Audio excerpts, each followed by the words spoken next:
अऊज़ु बिल्लाहि मिनश्शैतानिर्रजीम बिस्मिल्लाहिर्रहमानिर्रहीम रब्बि इश्रह ली सदरी वयस्सिर ली अमरी वहलुल उक़दतम मिन लिसानी यफ़क़हू क़ौली। अस्सलामु अलैकुम वरहमतुल्लाहि वबरकातुहू। अब थोड़ा सा रमज़ान शरीफ के टाइम टेबल के बारे में थोड़ा सा डिस्कस कर लेते हैं कि हमें रमज़ान शरीफ को किस तरह से गुजारना चाहिए। जैसे हर एक चीज़ का जब हम टाइम टेबल बना लेते हैं तो वो काम बहुत अच्छे से होता है। तो रमज़ान शरीफ से पहले ही इसको बना लें तो इससे हमें बहुत फ़ायदा होगा। रोज़मर्रा के कामों की फ़हरिस्त बना लें, घर का राशन, ईद के तोहफ़े, ईद के कपड़े वगैरह पहले ही ले लें और इफ्तार इस तरह से तक़सीम करें कि उसमें औक़ात को इस तरह से तक़सीम करें कि इबादत के लिए टाइम टेबल बनाएँ जिसमें फ़राइज़ और नवाफ़िल दोनों आ जाएँ। फ़जर से लेके तुलूए शम्स तक बनाएँ और फिर तुलूए शम्स से लेके ज़ोहर तक का बनाएँ, ज़ोहर से असर तक का बनाएँ, असर से मग़रिब तक का बनाएँ और फिर मग़रिब से इशा तक। ये फिर अपनी-अपनी सहूलत के मुताबिक उसमें आ जाएँगी, दुआएँ भी आ जाएँगी, अज़कार भी आ जाएँगे, कुरान पाक भी आ जाएगा और नफ़ल इबादत भी आ जाएँगी। ये फिर हर इंसान अपनी सहूलत के मुताबिक इसमें सेटिंग कर ले इसकी। जो रात का आखिरी हिस्सा होता है उसमें सहरी से कब्ल उठें और नवाफ़िल पढ़ें, इस्तिग़फ़ार पढ़ें, सहरी की फिर तैयारी करें। गैर ज़रूरी काम बिल्कुल तर्क कर देने चाहिए रमज़ान मुबारक में। हुकूक़ अल्लाह और हुकूक़ुल इबाद की अदायगी की फ़िक्र करनी चाहिए, वो ज़्यादा से ज़्यादा करें।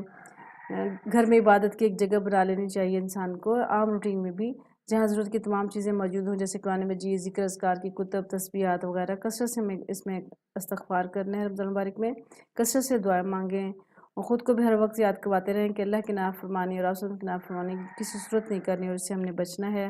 कम से कम एक कुरान मजीद को मुकम्मल देख कर पढ़ लें, कुरान पाक का कुछ हिस्सा हिफ्ज़ भी कर लें और कुरान पाक का दौरा जो है ना ख़ुद भी करें। और कहीं अगर हो रहा है तो वहाँ पे भी जाना चाहिए। नमाज़ मग़रिब से कम 15 मिनट पहले तमाम कामों से फ़ारिग़ होकर बैठ जाएँ और दुआ मांगें क्योंकि उस वक़्त कबूलियत का वक्त होता है। अय्याम हैज़ वाली जितनी भी बहनें हैं वो जो है ज़िक्र करने में मशगूल रहें, तिलावत सुनने में मशगूल रहें और ख़िदमत ख़ल्क़ में मसरूफ़ रहें। अल्लाह के रास्ते में माल को हमें ज़्यादा से ज़्यादा ख़र्च करना चाहिए, ख़ास तौर पे इस महीने में तो बहुत ज़्यादा इसका एहतमाम करना चाहिए, वैसे पूरा साल इसका एहतमाम करना चाहिए। अगर अल्लाह ताला तौफ़ीक दे तो रमज़ान मुबारक का उम्रा भी ज़रूर करना चाहिए और इसको भी अपने टाइम टेबल में रखें। आखिरी अशरे में ज़्यादा से ज़्यादा इबादत करें और जो पहला अशरा, दूसरा अशरा, तीसरे अशरे की जो दुआएँ हैं वो भी ज़रूर जो है ना पढ़ें और उनको अपनी टाइम टेबल में शामिल रखें। आखिरी अशरे में तिलावत कुरान मजीद ज़्यादा से ज़्यादा करें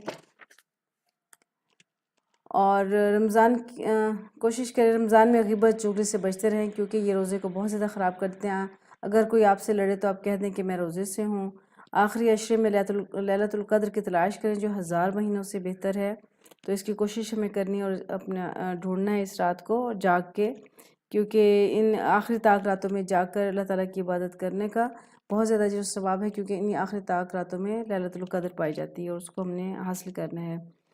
और कोशिश करनी है कि हम सदक़ा खैरात ज़्यादा से ज़्यादा करें, रोज़े की इफ्तारी करवाएँ, ये हमें अपने टाइम टेबल में रखना चाहिए। चाहे एक खजूर ही क्यों ना हो तो इसका बहुत ज़्यादा सवाब है।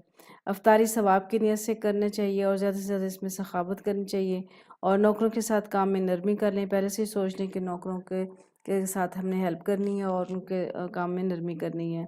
लग़वियात से बहुत ज़्यादा बचना है और अपना जायज़ा लेते रहना है। रमज़ान मुबारक में बहुत सी दुआएँ मांगनी हैं और ख़ास तौर पे नफ़ल इबादत का बहुत ज़्यादा एहतमाम करना है और कोशिश करनी है कि रमज़ानुल मुबारक से पहले 2 रकात नमाज़ नफ़ल पढ़ कर अल्लाह से गुनाहों और गलतियों की माफ़ी मांग लें ताकि अल्लाह ताला हमें माफ़ कर दे और पाक साफ़ होकर रमज़ान मुबारक में दाखिल हों।